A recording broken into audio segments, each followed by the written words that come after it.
This is the kind of business where if you're not involved with the community, you're not gonna survive. Basically, this type of All the right, we're kind of back. the simulation environment, it requires Sorry so about much that. community involvement as far as what we're going to do in the future, what our future product roadmap is going to be like. Help from people. People help us, like you guys with beta testing and everything. So, I mean, from start to finish, you're basically involved with the community, and we're kind of blessed to be in a community that is so passionate.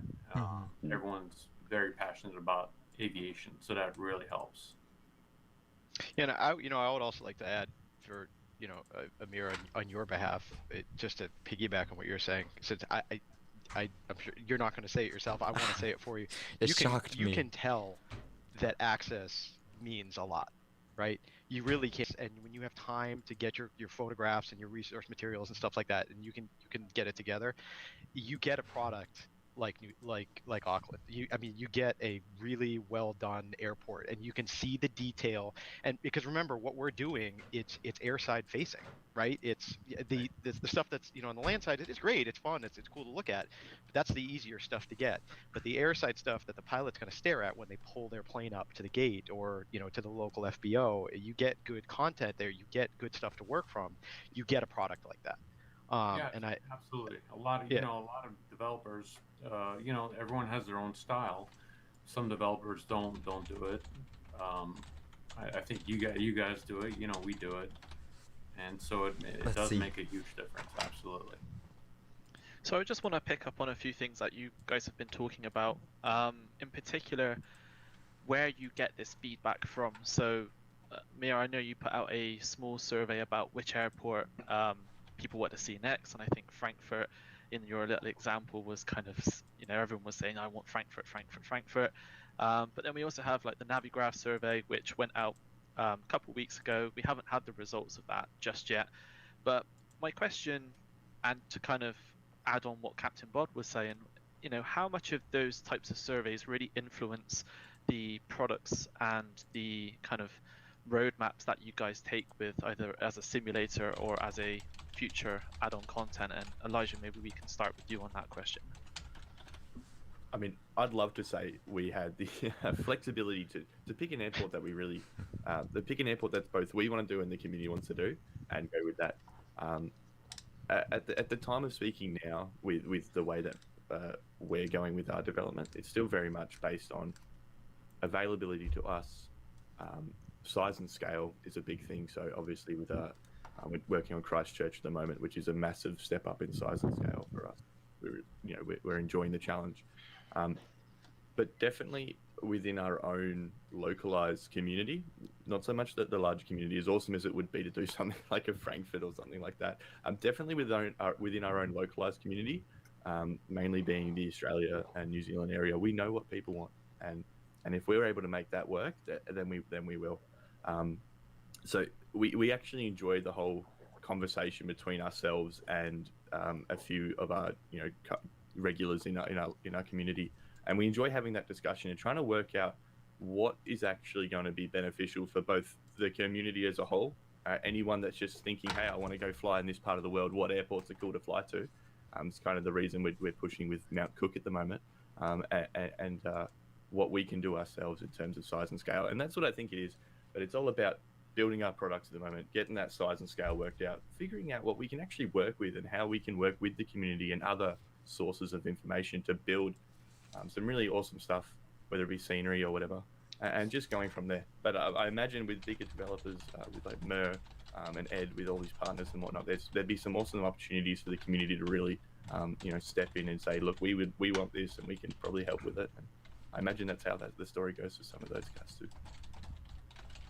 I also imagine there's a part of this too, which is, and maybe this is something that I think maybe some of the bigger guys don't struggle with, but it's biting off more than you can chew, right? There's some stuff where it's like, and I'll just give you an example. Like, we're very transparent with our audience and stuff like that. When things don't work, we let them know. When we don't know something, we let them know.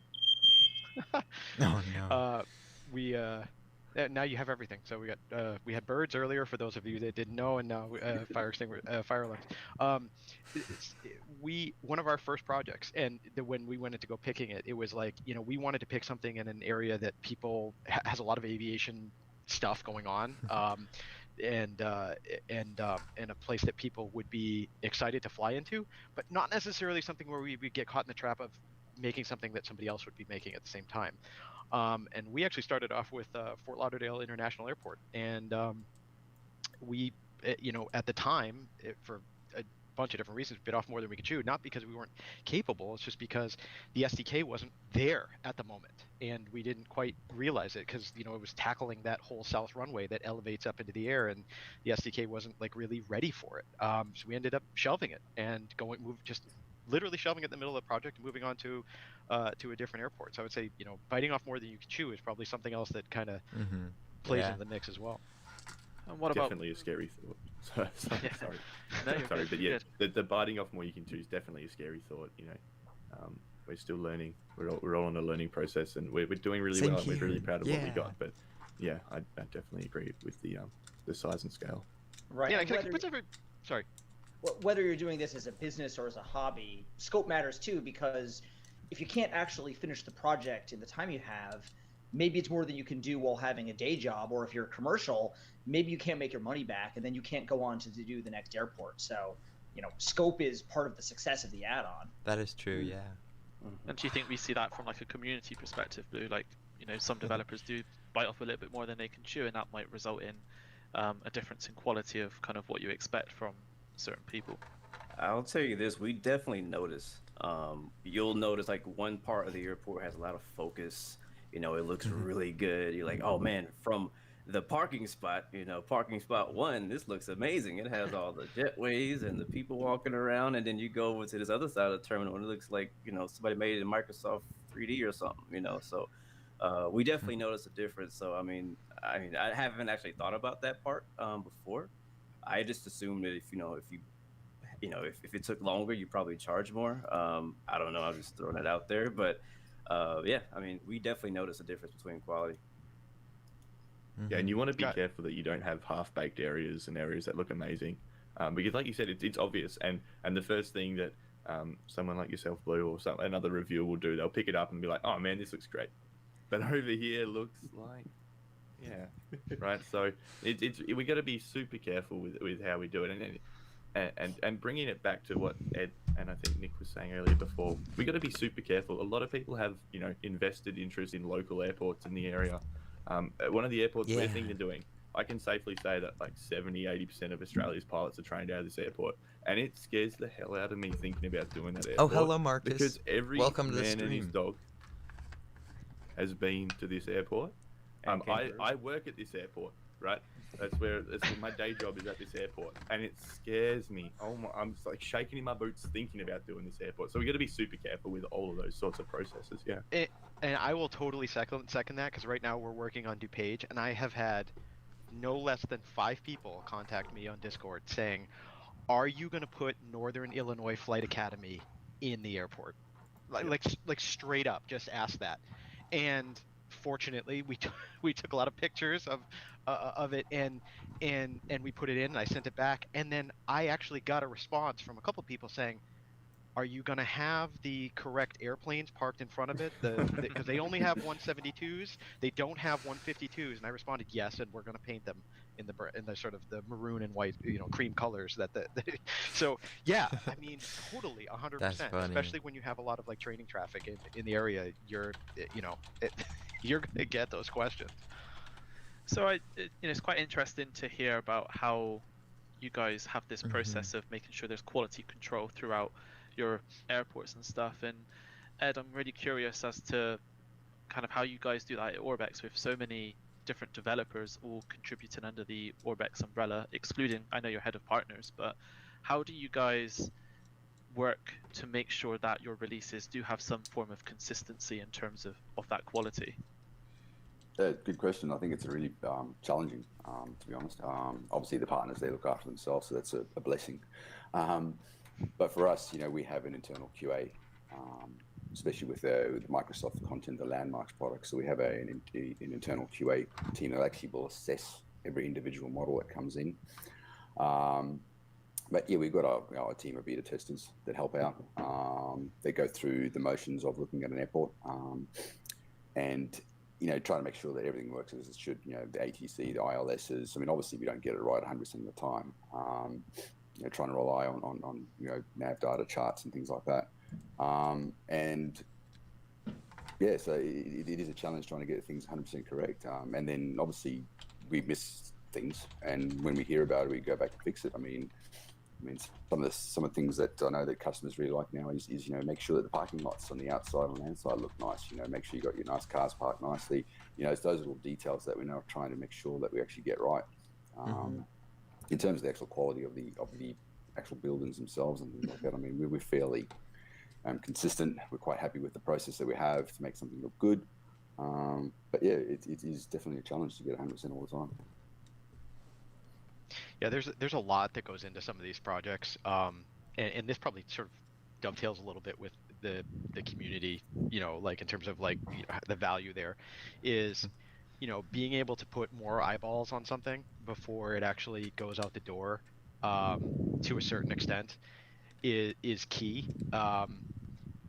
It's and I mean, we obsess like over all sorts of like ridiculous things that sometimes people don't even ever pay attention to. That's so And then funny. something goes out and you're like, crap, we have a missing ILS frequency, or SIDS got deleted or something like that, and you're like, how on earth did you miss this? And when you start to realize it's sort of a factor of magnitude of how many eyeballs you can sort of get on something, right? Because it would take me almost as long to fully QC an airport as it does to build it. Like to fly like all these approaches under all sorts of different kinds of weather with all sorts of different levels of traffic and all sorts of stuff, and like looking for bumps and pavement and like all of these different kinds of things. And the more eyeballs that you can ultimately get on something, the better the end result actually is. And for us, I know as soon as the community brings something to our attention, we try and jump on it as soon as possible to kind of deal with it. So what about from a developer's perspective then, Ben? So, part of this question from Captain Bob was things that the community do to annoy developers, but what do you think that you as a simulator platform may kind of annoy these developers in terms of creating stuff for your platform, and what can you do to make it a bit easier for them? Well, I think there's usually two frustrations, which is it's not compatible enough and it doesn't do enough things that we want. And those things are tough because sometimes are at odds, because we all want better That's where I simulators. recognize him. And right now, flight simulators are really good compared to how they were 20 years ago. But that's because they do a whole bunch of things they didn't used to do, which means the old content from back in the day, it might not look as good because we couldn't use 4K textures back then, or we couldn't have so many triangles. But it's also a struggle to keep that stuff compatible. So, we have to try to do both with our developers. We have to get them the features they want so they can make really good add-ons, and we have to try to not break anything at the same time. So in our last major patch to X-Plane, which was the move of the entire rendering engine from OpenGL to Vulkan, which was an enormous internal change, we actually went to our developer community first. They act as our kind of early private alpha testers. And that was really good for us because if we've got problems with add-ons, we find out early and we can put the compatibility in. If it turns out, sorry guys, this one weird trick you used to do, it's not going to work anymore, they find out early, they can take the necessary update. Sometimes it has to happen. But if it's just that we screwed up and the compatibility isn't working the way we thought it would, we find out early before we've built too much stuff on top of that feature and we get it fixed. We're actually doing that again with X-Plane 12. We have started to get X-Plane 12 in front of third-party developers.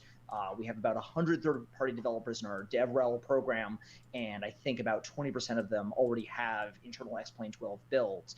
And it's real new, it's real raw, they're going to see all sorts of strange things, but we're going to find out very early what it takes to keep a complicated airplane working with a major update. Or some things will have to change in their add-ons. We have here's the guide to go to X-Plane 12 document, and if we miss things, we'll find out from that. So what we can do is we can try and have good documentation. We can try to be accessible and have a good channel for them to reach us.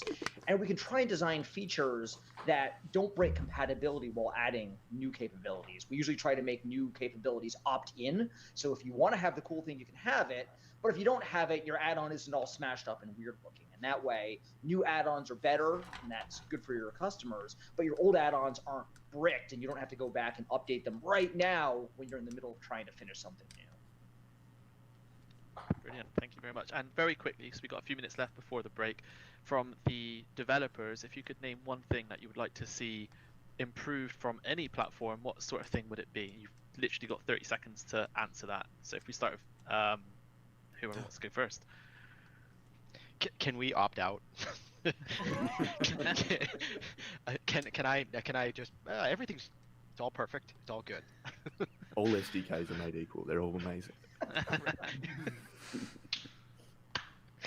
Yes, I'll second.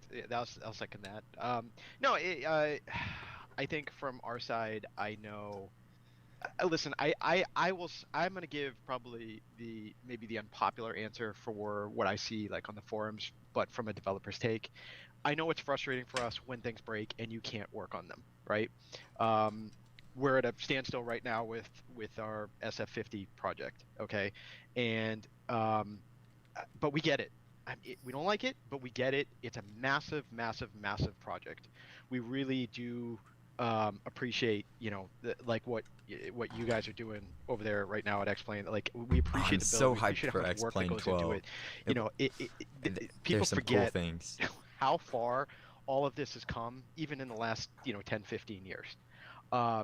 And to build something like that massively, there's a lot that's going to come. And like I know we work on some simple airport or airplane, and all of this stuff that goes wrong, and you're like, crap, I got to fix it, and I'm up at night like, oh my god, some guy from China has sent me this thing, it doesn't work, and I'm like, my wife is like, go back to bed, and like you want to go like run out and fix it, because you genuinely, we really care about our community. But we get it. We get that that you have to break things to fix things, and that's just how it is, and we roll with it, and we keep plugging ahead. And like I said, I think for us at the end of the day, transparency with our community is best. We don't need to throw anybody under the bus. It's just you become the middleman and you say, like, listen, when it gets fixed, we'll move on. I keep liking it to like the hot girl at the dance. Sometimes she wants to dance with you. Sometimes she's gonna go hang out with your friends. Just hang out, be cool. It'll all work out in the end. So amazing. Perfect. Right, so we're going to have to wrap this up because we're about to take a break, and there's going to be plenty of stuff coming from Evan in just a moment. But make sure you stick around because we have the second half where we've got a bunch of questions from the community, continuing our discussion about flight sim add-on developments. So we will see you after the break. Thank you very much, Calum, and give the panel a moment to step away, stretch their legs as we talk about some very, very popular topic. Prices. So you probably entered our contest in the first round at the beginning of today's presentation. Now, for those of you who entered, I'm going to announce some winners. Like I said before, we have more than 20 prizes available up for grabs. I'm going to announce the first 13 of them here in just a moment, and then we will give you another opportunity to enter as we get set for our second half. So let's go. Let me talk about how this is going to work. So this is the most important thing that I'm going to say anyway, and it is if you are a winner, you have to claim your prize. Now this is different than last time. Last time I emailed you, that was way too much work. I'm really lazy. So the way this works is you have to email me in order to claim your prize. So if I'm about to announce your name, if you hear your name, your handle, however you entered, send me an email at info@flightsimiassociation.com within the next 24 hours. That is how you claim the prize. And then I'll send you back the details with how you can actually redeem it. And make sure you check your spam filter for my reply in case it gets caught in there. Last thing I want you to do is miss out on some awesome value. So here we go. I've got 13 prize winners to announce, starting with two $20 Flightbeam gift certificates, good for any airport across any platform. I'm not sure how to pronounce that first one, but it's MLHNDLR. So that is the, I guess, handle of our first winner, and Bob is the second. Are you, if you were the one who entered, it's those not are me, either of your names, but send me an email at info@flightsimiassociation.com, and we will get you $20 worth of Flightbeam stuff. Up next, the Aerobask Phenom 300 for X-Plane. We have 2 copies of that. That should work on X-Plane 11 and the soon-to-be-released X-Plane 12, courtesy of Aerobask. Winners are Robert and Lance. Robert Swain and Lance. So if that was you guys, again, send me an email, info@flightsamassociation.com. That is how you will get a copy of that Aerobask Phenom 300. Now we figured, okay, we're asking all these developers to be generous, so Phil and I better pitch in too. So we are participating as well. This prize is for a Flight Sim Association Captain membership, access to a pile of product discounts, and a bunch of other great perks in our community. And you can also pick anything you want off of our t-shirt and merch shop. Maybe like the shirt I'm wearing, for example, mouse pads, mugs, a whole bunch of Flight Sim inspired gear. And if you don't like what's on our website, you can actually give us a custom design and we will make one for you, your own t-shirt if you want.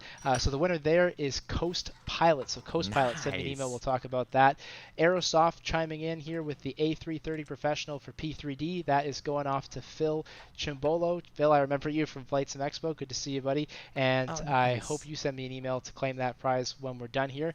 TFDi has been huge supporters of this project from day one. 3 winners. You get your pick of any TFDi Design product, including the 717 Smart Cars Premium. Winners there are Lucas Gum, Olafi, so hi buddy, I know you well, and Balint, or Balint, I guess is the name there. So those are 3 more winners. Send me an email, so cool. Claim that prize. And we've got 2 prizes coming up, sponsored by my friend Maurice at Aviation Lads. The first one is a relatively recent release from MK Studios. I'm sure I can't say the name of this airport, so I'm just going to say EFRO for Microsoft Flight Simulator. That goes to Captain, handle Captain. So if you put in the name Captain when you were entering that contest, send me an email. We'll get that over to you. And the next one is Flight Control Replay. Now, what you're seeing in the background here, by the way, and this is for all the developers who are watching, pay attention. This is a trailer created by Aviation Lads, and what they do is they take products, they make these beautiful movies for you, and they give them to you so that you can use on your social media when you're releasing something. So Aviation Lads sponsored these 2 giveaways, including the Flight Control Replay that I'm just about to announce some winners of. This allows you to pause, replay, record any of your flights in FSX, P3D, Microsoft Flight Simulator if you want to make some of those beautiful videos like Maurice does. So David PDX, Flight Junkie, and Jacob are our 3 winners there. Send me an email, info@flightsamassociation.com.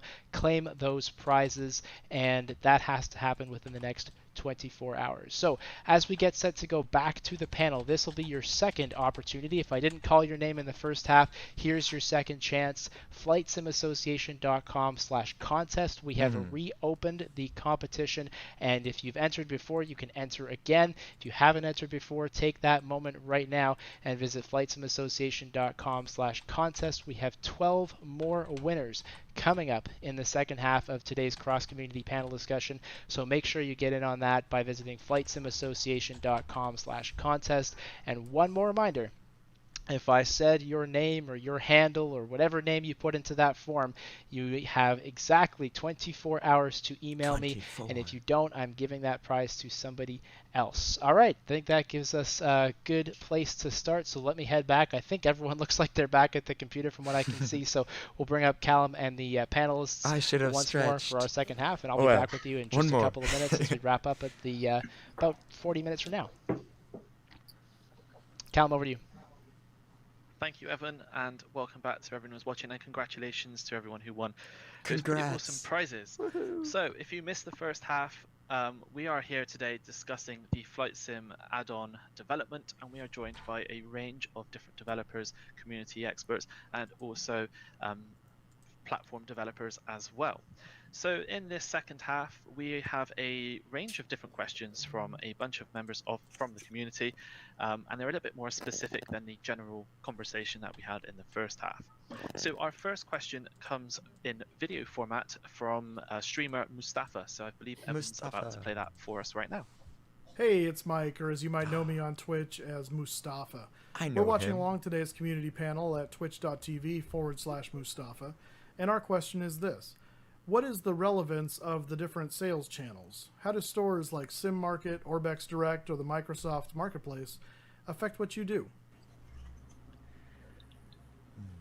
Brilliant, thank you very much. So in case you didn't catch that at home, the question was, what is the relevance of the various sales channels? So how do stores like SimMarket, Orbx Direct, or the Microsoft Flight Simulator Marketplace affect your business?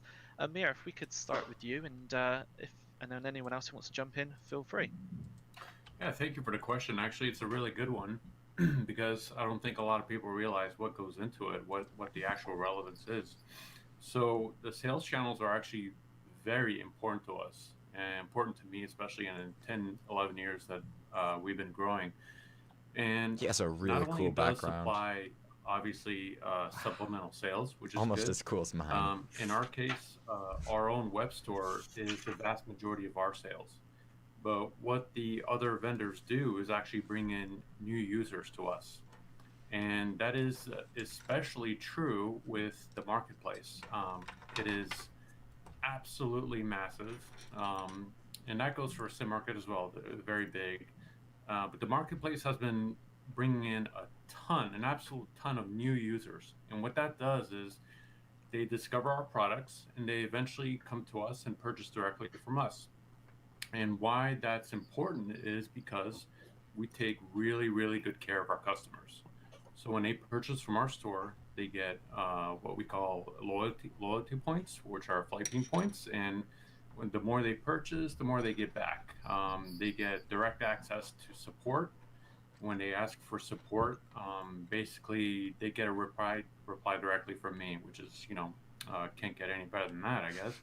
And in that regards, we get so many new users coming from SimMarket and Marketplace, and essentially I feel like that's our way of growing in the past few years. I'm gonna enter you really too. Can't just start off with your own store and be successful that way. So it's been really helpful in that regards. I have to totally agree with what Mia says there. Again, as a smaller group in this conversation here, our web store has been amazing for us because it means the people who know who we are and really help support us can get that the minute it releases on our web store, bang, they're straight in there.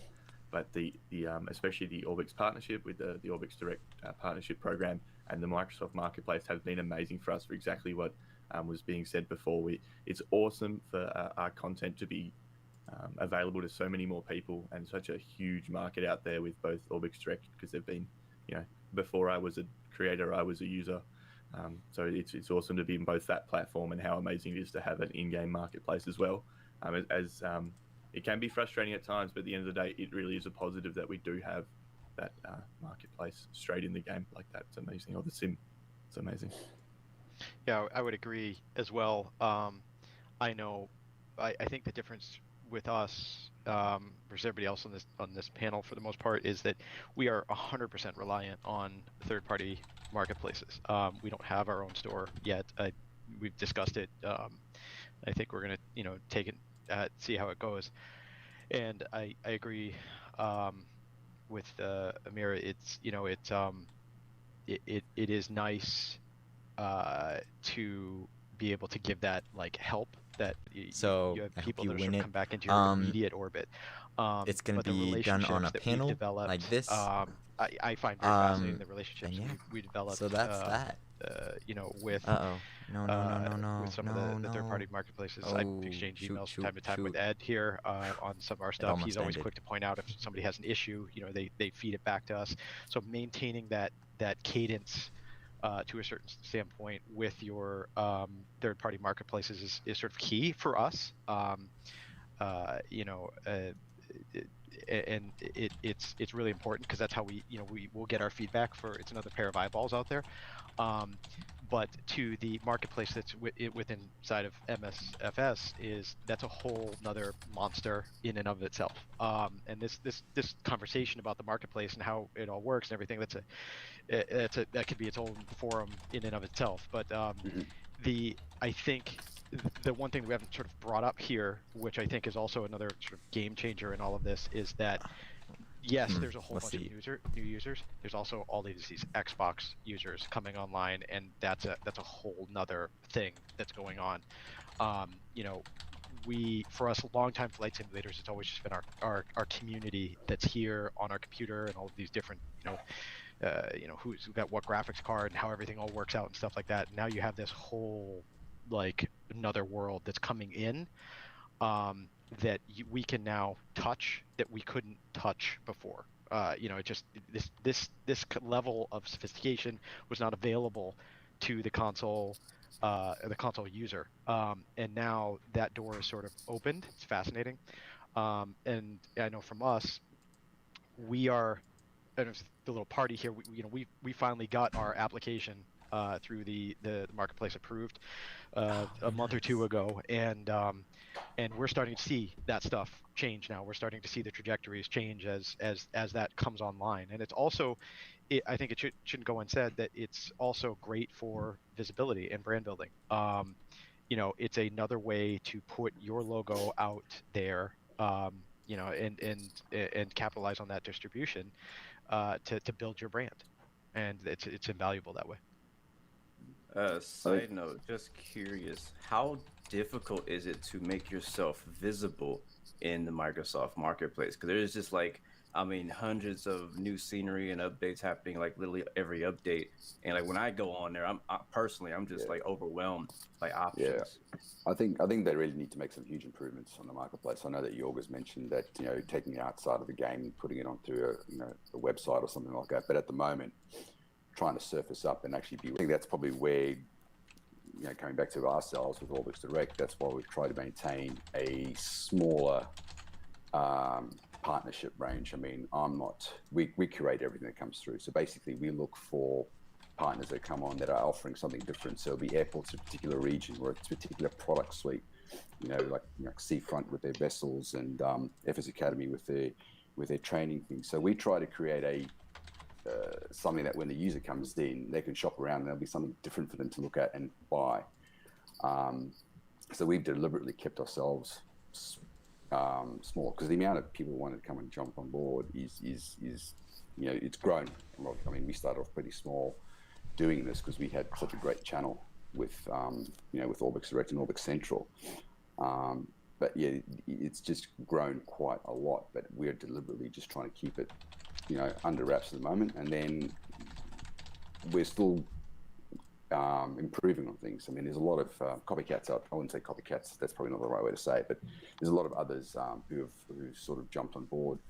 Sim Market, Aerosoft with Aerosoft One that are doing similar sort of clients as Orbx Central. So for ourselves now, we're improving Orbx Central. We're actually going to be completely doing it from scratch essentially next year, and because we just need to stay one step ahead. Give the partners that are on there just better visibility, being able to actually bubble up to the top and actually be seen, and people want to purchase their things. So that's our sort of strategy with our marketplace itself. But yeah, the Microsoft one is just it's a free for all almost sometimes.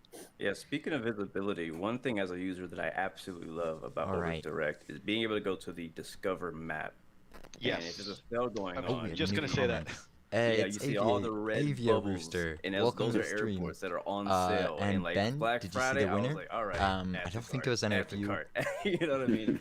And then even when they're not on sale, you'll just see that fact that there's like one or there's like 5-10 sceneries in Australia. Like, all right, well, I want to go tour Australia. Let me go see what's available in that country. And with the marketplace, I'm not bashing them today. I'm just saying it's just overwhelming when it comes to decisions, and to be able to have an organization like that is much better to be able to visually see, because a lot of people are very regional, right? Like most simmers literally only fly in like one region.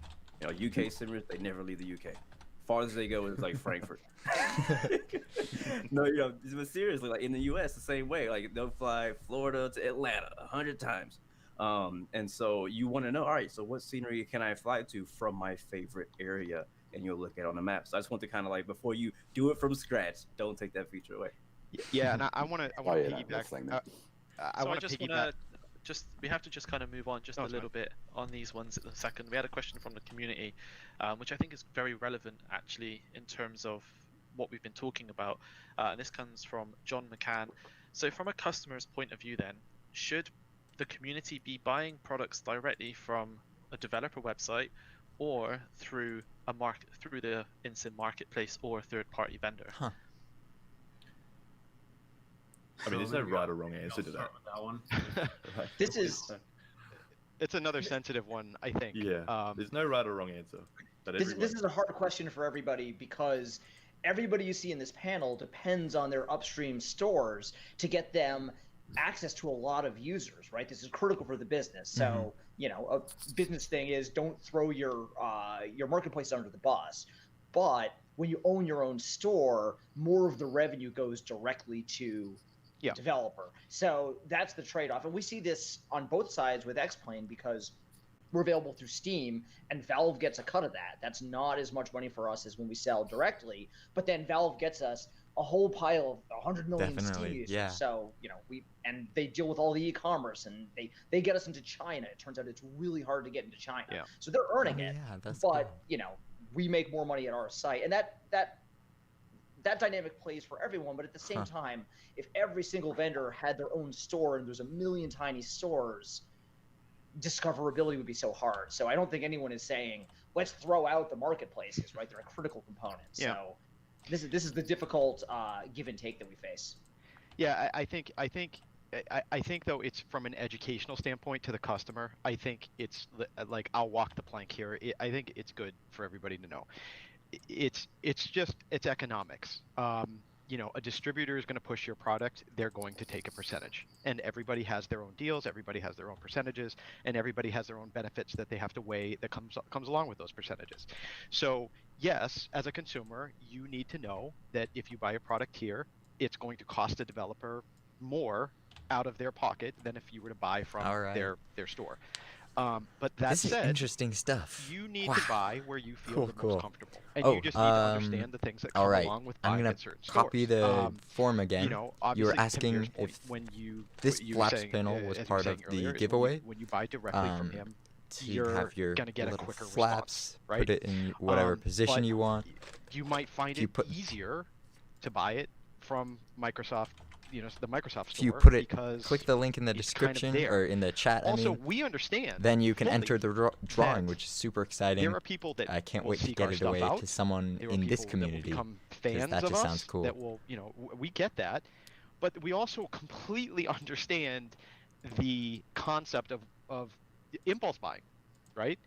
And this sort of ties in with what we were just saying in the previous question. Is I think the biggest thing that plagues Microsoft, the marketplace for Microsoft, is that there isn't a map. Like sometimes it just comes and Lars from Contrail did this. Ed, you guys are. Oh yeah, I'm doing good. Thank you for asking. Sometimes you get on a flight and you're like, good yeah, but where do tired. I want to go today? Oh, I'm going to fly over here. Well, has anybody got a scenery for it? And people will just spend the money and. Sometimes it's worse than when my wife buys a dress. The cost value of it, you know, she wears it once, but you know, sometimes that's what people do, and we understand that, and it's part of the cost of doing business. But as a customer, you should know that. Like that's you're entitled to know that's how the system works. We give a percentage of our take for the distribution, so we don't have to do that work. And it's fair, but you know, that's how it goes. That work doesn't just include visibility. E-commerce isn't free, and if you're a bigger developer, you might be able to absorb the comp. I had one of my developers have to do battle with a Vietnamese piracy ring, which is not something any of us thought would have to happen, but it's our store, right? And if it's getting defrauded, that's our problem, right? So sometimes as developers we say, oh, it's going through this store and they take this cut. But the stores do work for the cut, right? They with the handling e-commerce, handling fraud, as well as the distribution, it is real work. And I've been doing this long enough to remember the days of physical stores and DVDs. And I would say the cost of developers has gone down with digital distribution. So I'd say it's also a situation that's much more manageable and much less tightly squeezed than it used to be. Yeah, and listen, even the simple exchange of money costs money. Yeah, right? There's like a 3% fee. You got euros, everything. I have dollars. So annoying. There's a lot of everybody has a hand there there's costs for infrastructure. There's costs for banking. I mean, there's all sorts of costs along the way, and those are things that need to be that have to be valued. And I think for every developer, even the ones that are not on here and the ones that are watching this and maybe looking to start up, start your own. start up your own company. Look at the costs. Start up your bank account. You set up your store. Look at those costs. You have to decide, do I want to spend an extra hour of my week or whatever doing that? Or do I want to go upstairs and hang out with my wife and kids? I mean, everything has a cost value to it, and where there is a gap, there will be a service. So I think this leads quite nicely onto kind of the next question that I have here, and that is about how, what is the rate of return or return on investment from making an add-on product? Because I imagine there are plenty of people out there who think developers are sitting high in these big tool towers and making loads of money and rolling around in piles of cash. That's definitely me. Yeah, it must take every an day. awful lot to be successful in terms of creating these products. So Ed, if we could start with you, what do you think it takes to be successful in terms of being an add-on developer for Flight Simulator? I think being successful means being able to stay ahead and innovate. So obviously for ourselves, we spend a lot, or we invest in our people and our innovation and our tech. I mean, if you look at Orbx Central, Orbx Direct, that took a bit of R&D. Volanta as well, the flight tracking app. So I think to be successful, it's trying to stay ahead of the game and innovate in new concepts or new products. I mean, we did that back in the early days with our global-based products, with the True Earth products, and yeah. So it's just a case of just trying to stay ahead of the game. I think is how you be successful. I mean, with return on investments, I mean that's probably depending on where you are in life, I guess. I mean, ourselves being an established developer will be different from the likes of Elijah and Nick with being newbies in the flight simulator world. And I think with people thinking that these young developers or these new companies are lying around in oodles of cash, I mean that's just not the case. I think especially for young startups, they're sort of trying to get their brand out there.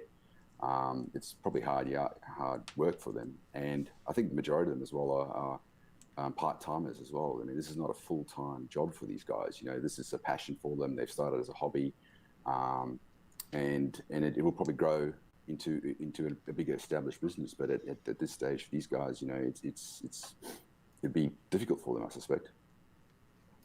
Yeah. Just to add on what Ed was saying there about Nick and I don't want to speak for Nick, obviously, but I feel like we're in the same boat at the moment. So I believe that where we're at with NZA, we are successful. However, I'm still picking up a 5-cent piece if I see it on the floor.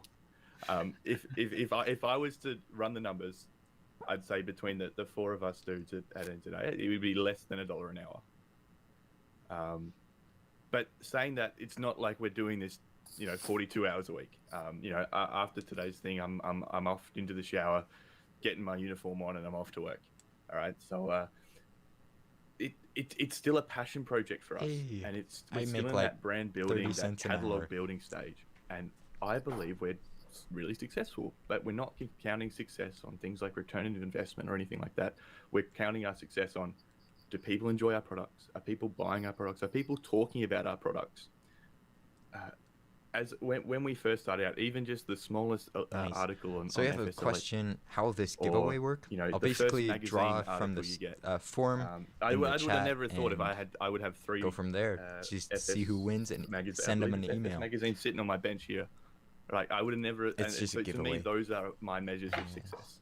It's not a money thing. It's not a return on investment. It's how the product's doing. We can continue growing the brand, and that will come eventually. That's all a part of the process. But I think definitely at this stage where we're at, that's my measure of success anyway. And I know for us, quickly, our key partners for us are all leveraging our individual talents to bring a product to market. Whether it's our site development and admin stuff, or what we just call back end, or the front end visuals and stuff that everybody sees. It's part-time by nature. However, our guys, it's a full-time design studio. Like their work is actually designing and building stuff that many people walk into a hotel or buy a product. That's the world. So this is something that we're also doing. And at this moment, it is not paying the bills. Ultimately, do we want to get it to a place where it does? Yes.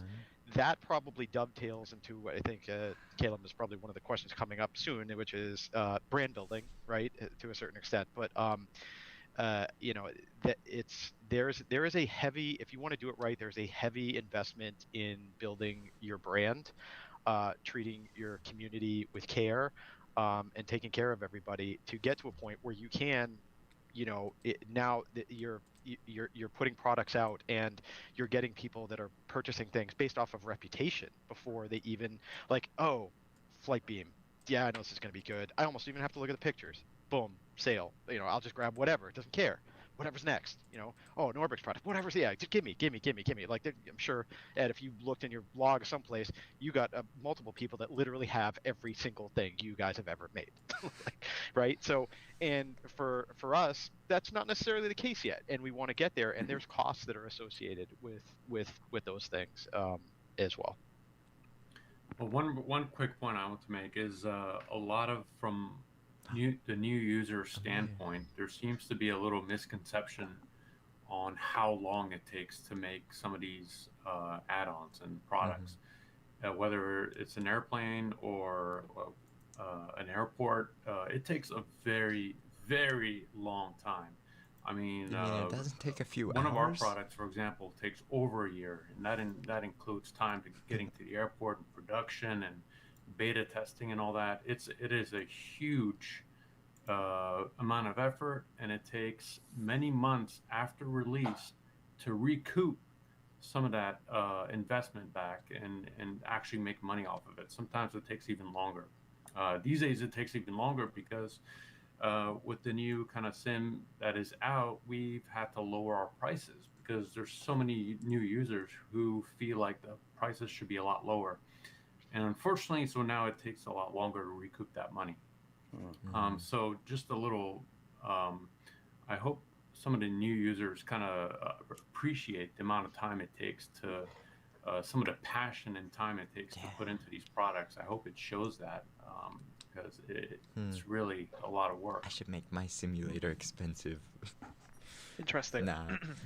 Did anyone else want to add anything to that question before I move on to the next? It's a passion project. So something like, we try to do with X-Plane is think about how much more time it's going to take developers to make an add-on with new features we add. Because simulators are really good now, but that means that add-ons have to be really, really, really good to be enough better than the simulator to actually want to buy. And it's going to take that much more detail to take full advantage of what people's computers can do. So when we're adding new features for X-Plane 12, one of the things we think about is this going to make it quicker to build a plane because it makes you more efficient? Or is this going to make it slower because you can have this great new feature if you do this very, very tedious art process? We have our own internal art team, and they don't want to be told it's going to take 1,000 hours per plane to adopt a new feature. But that dynamic applies to third parties as well. So we try to keep the cost side from getting out of control because just the increase in computing power is already pushing you to that direction. So when you guys say, you know, you wouldn't believe how long it takes to make an airport, that's also because it's possible, right? If you go back 20 years when 4 megabytes was a lot of VRAM, it didn't take that long to make an airport because how much textures could you have, right? But, you know, Moore's Law has made add-ons more time-consuming, and no one's willing to pay 1,000 times the price just because we have 1,000 times the detail. So we're trying to not squeeze anyone any more than's already happening. $7,000 airports. A direction for the flight sim industry for decades now. Oh yeah, it looks like there are a lot of people on. So if you go in the form in the chat, then you can enter the giveaway for my flap lever that I just designed. It's going to actually have a webinar about it. People coming in and all of the new developers and stuff coming in, I think there's going to be a reckoning in terms of filtering out, like the cream's going to sort of rise to the crop and who's going to stick around and I think with the broad capabilities and exponentially different size of the bandwidth that the casual user can now, access on the internet, I think we'll start to see a difference of maybe a little bit of an uncluttering of some of the marketplaces, as you have to, in order to do this and do it effectively, you do at the end of the day have to have a high level skill set to be able to turn out good product. Yeah, there will be a natural attrition of people leaving, definitely. Yeah. So it's really interesting to hear kind of how long these projects take, and I think from my perspective, it's refreshing in a way to hear how long it takes, because we only see kind of that transition from it being almost ready to kind of being ready, or if we're lucky in some cases we see it throughout the entire development process. And it does lead nicely onto this next question, and this is something I'm quite passionate about and quite curious to know what your thoughts are, and that is, what are your thoughts on overlapping development? So we've seen in the past plenty of airports or even aircraft that are the same from different developers, and quite often it's a case of, well, why are you developing that airport when developer X has already made it? So is having more than one developer working on a particular airport or aircraft a good thing, or is it something that maybe we should be seeing less of, or do you guys have like some kind of conversation before you make a project? And if we could start with Elijah from NZA, that would be really interesting to start that conversation. Awesome. So again, it's one of those questions where I feel there's no right or wrong answer, but it's from me in my perspective as user and creator, I think it's an overwhelming yes. It's overwhelmingly good for everyone that we can have competition in a small market. So flight simulation itself is already a small market, and then if you try to squeeze out the best of someone or the best of multiple groups by having competition within what's already a small space, that can only bring good things. But saying that, sometimes it's not worth it. So the example I think too quickly, as it's personal experience, and we have Mer in the chat here in the discussion as well, was we were going as fast and hard as we could, and we just started saying, yeah, we'll do Airport X, and that was Wellington at the time, and we had really good communication back and forth between, hey, look, we're looking to do Wellington here at Flightbeam, and that was an easy opportunity for us before we'd invested too much time into it to say, like, look, we're stepping back and we're going to reconsider what our immediate roadmap looks like. But saying that, if there is two airports, two planes, or whatever it might be, being done at the same time, it can be done. And what it means is that it allows one of two options to happen. You either have a budget type option and a premium type option, which again is awesome for the community. It allows people to choose what type of product they want.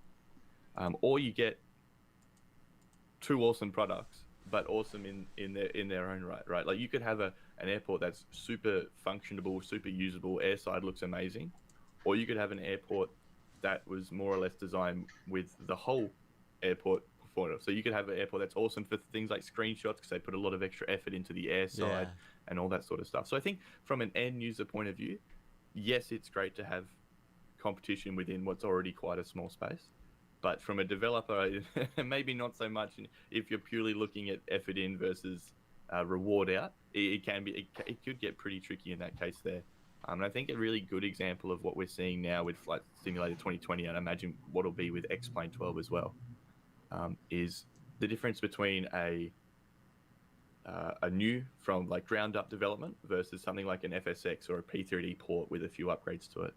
And again, obvious, it's just it's obvious to everyone that one will be cheaper to develop than the other. And by having those two different price options, again, it gives the end user an option by what they want.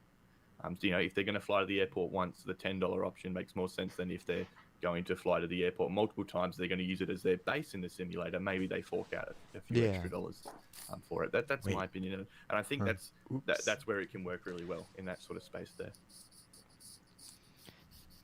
I think... sorry.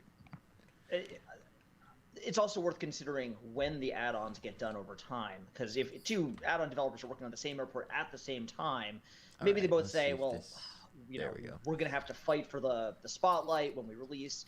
But add-ons come on all different times, and when a new add-on maker makes the same airplane or the same airport, but later in time, they get to adopt newer technology. And I think that can be good for the community, because there may not be a real business model going back to the old content for the old add-on maker. They have two choices. They can charge for an update, and then their users go, I already paid for this. You're just trying to rake me, which is hard because they're doing real work and having to pay employees to do it. Or they can do a free update, which users love, but, I give away the update for free and make it up in volume is not a business model. So that's hard for existing add-on makers in all cases. So, maybe the right thing for them to do is they make the airport, it stays compatible, but it's not shiny and amazing 3 or 4 years later on a new sim with new features. Then somebody else comes in and does a ground up design, and they can charge full price because they're a new add-on maker. And in this way, the community keeps getting new things and has a way to have a business work,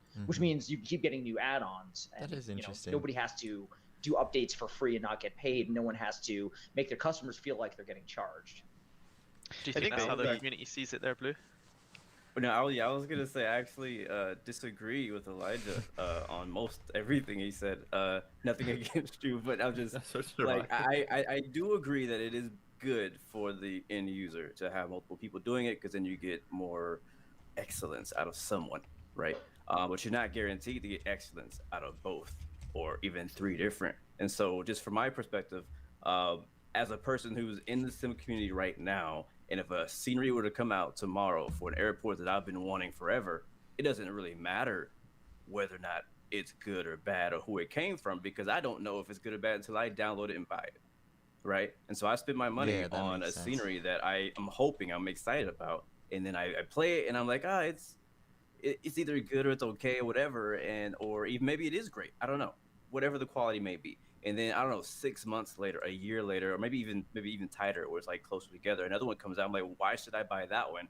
I already have this one at the quality that it's at, right? And so unless it's like by a developer that's like highly, spoke of, and I'm like, oh yeah, he's gonna really do a great job on this scenery. If it's 2 people I don't really know much about, or 2 developers I don't know much about, I'm like, well, I already bought this one, I'm not gonna buy this one. Or I bought this one, why do you make this one instead of this other airport that I want? So for the end user, yes, it is good, because over time, if you have seen what the competition has created, and you're like, all right, I can do way better than that, then okay, I get that. You're like, all right, I'm gonna do way better than that. But if you're releasing it right after, it's gonna be very tough to sway the community that, hey, mine is better, because you've already spent your money on it, right? I'm not gonna get my money. I can't ask for a refund usually for scenery unless it's just total bad, like really bad. So for me, it's just, I personally don't like it. I know other people in the community feel differently, but it's been multiple sceneries I've bought, and there's been like 3 versions of it, and I have 2 of them, and I was like, well, darn.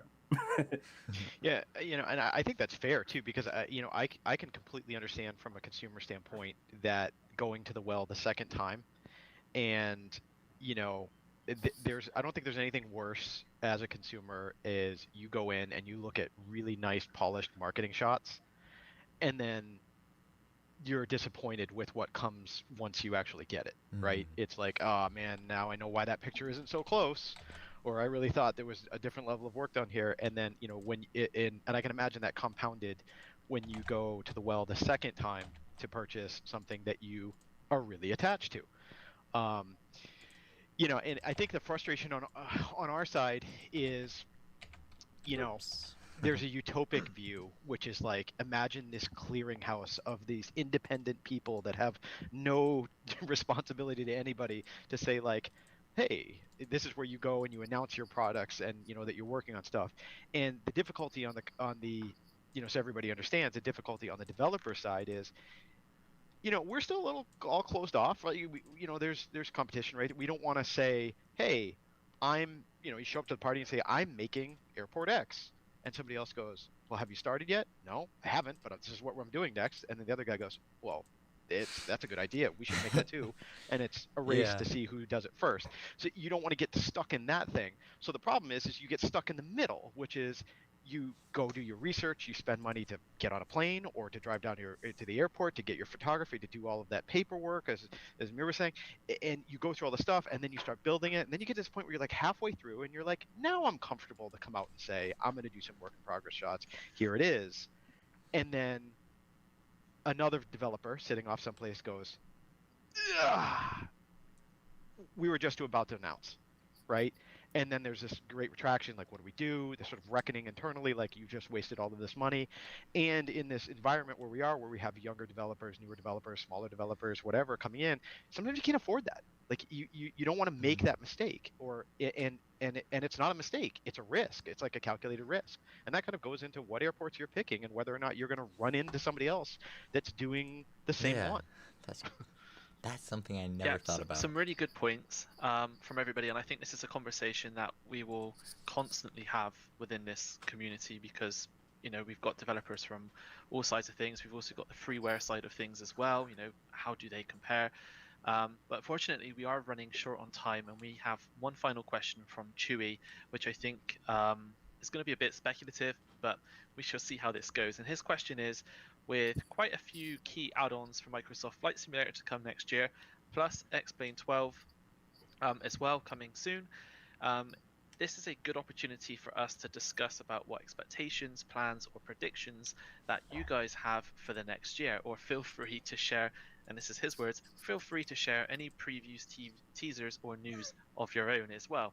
Not that I'm expecting anyone here to announce anything huge right now. But Blue, if we could start with you about maybe very quickly what you're looking forward to in 2022 from some of these devs. I'm obviously looking forward to, on the Asobo side, because, I have Microsoft Flight Sim. I'm looking forward to getting some high quality airliners to be able to enjoy some of this scenery that we have out there. We've been flying the Airbus 100, all day, every day. So it'd be nice to get some Boeing in the family out there. Also, I don't know if it's even possible, because I'm pretty speculative myself. And when it comes to scenery, it's like, I'm interested in seeing what else is possible. The envelope on both sides, on the X-Plane side and on the Microsoft side. I've seen, a lot of people doing the interior thing, which is cool. But how far away are we from passengers? How far are we from that? Seeing these airports actually feel alive with people inside of them, with planes around them. I've seen some examples of this already. So I'm just wondering, I'm not sure if that's a limitation of either sim. I know it's not really adding to the simulation side of flight simulation, but it is adding to the experience of the whole airport ambiance. Awesome, cool.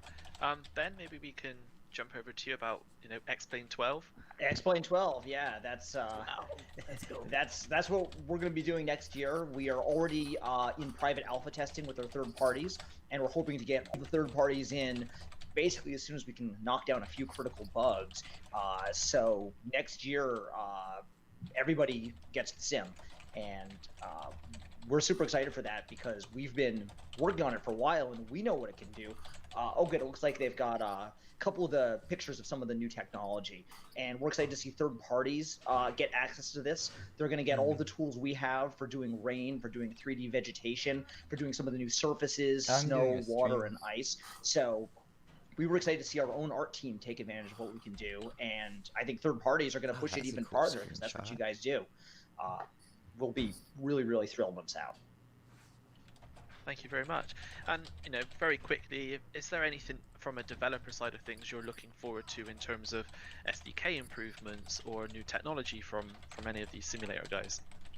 If I've got anything to add, it's not necessarily any improvements, but more SDK stability.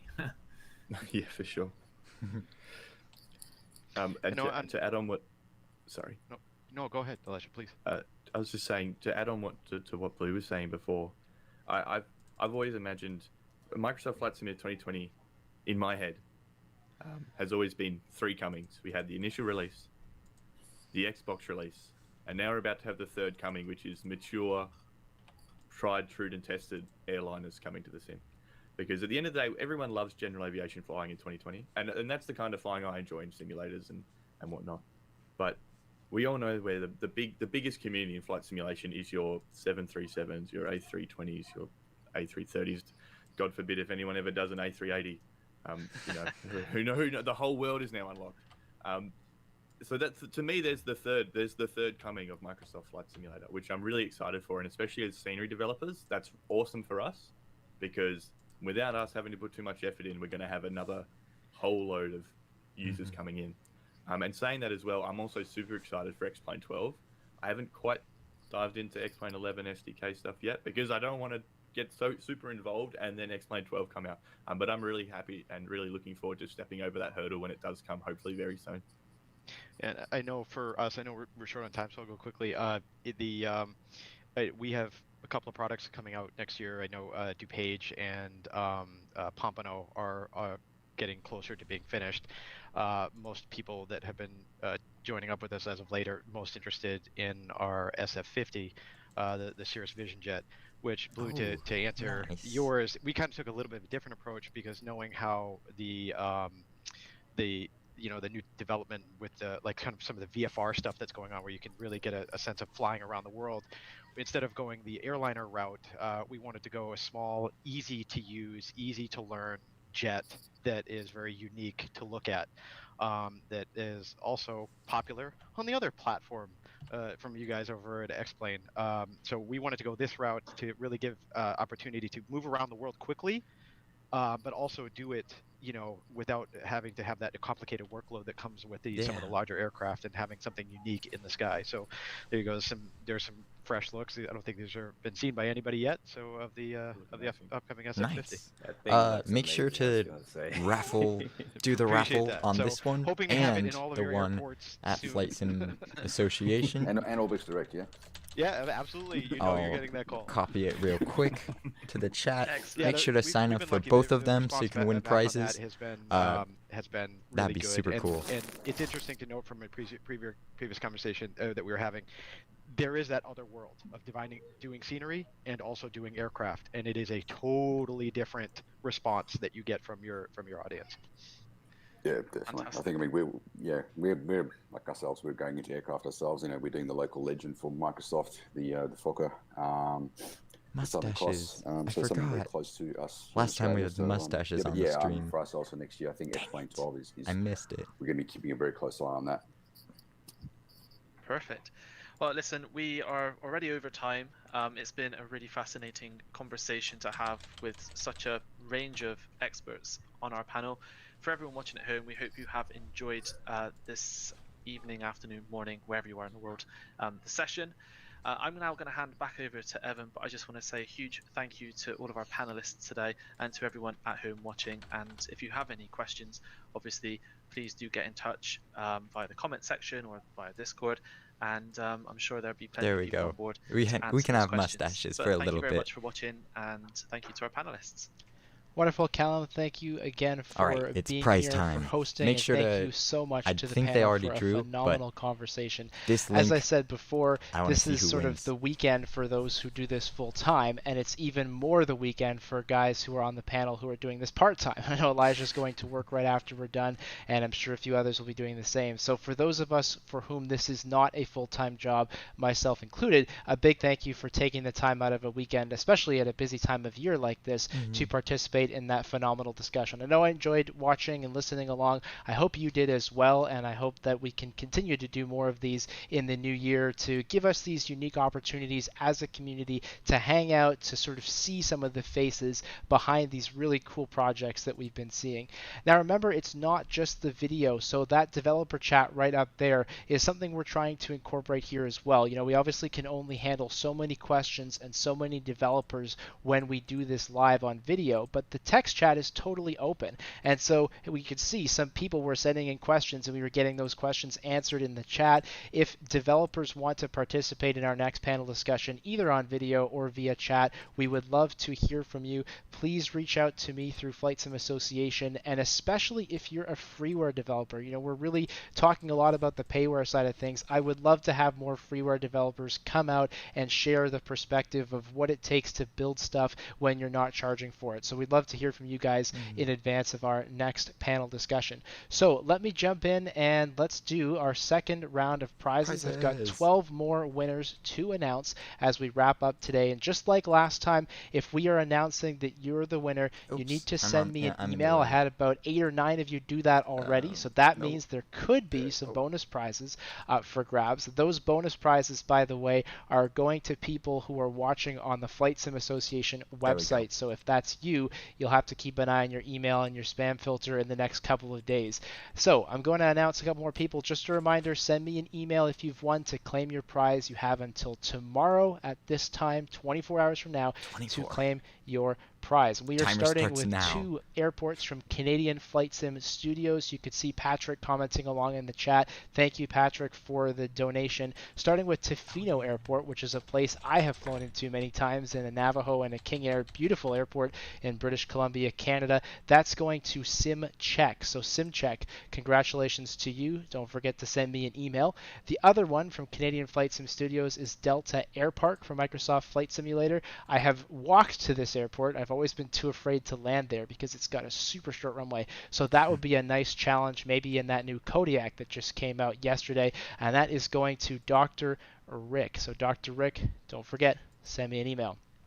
FlightFX, who you just saw on our panel, donated a copy of Chicago Executive Papa Whiskey Kilo Airport. That winner is John R. So congratulations to you, and thanks to FlightFX. Nice. Second winner on this one is Flyboy31. Flyboy31 and John R. Now, continuing on, Captain Bob. Hey, Trevor. Hope you're doing well. Hello. He's watching on the Captain Bob Flight Simulation YouTube channel, and he's donated 2 of what we're calling mystery modules for home cockpit builders. I think they might be a flap lever, so anyone who's flying GA in the sim, that'll be a cool win for you. A $30 value. Winner there is Ben Pilot as well as Sheppy. Ben Pilot and Sheppy. So don't forget, both of you, shoot me an email afterwards. I'll give you a little more detail on what that is all about. And thanks again, Trevor. I'm sure I'm probably wearing a mustache right now on your channel. So thanks again for the support. All right, Aerosoft back in. They gave away the Aerosoft A330 Professional for P3D in the first round. Now we have the CRJ bundle for Microsoft Flight Simulator. Probably the most popular airliner, I'm thinking, in the payware world of Microsoft Flight Sim these days. And the winner of that is Kevin_28, Kevin28. So congrats to you. As always, don't forget, send me an email, claim that prize.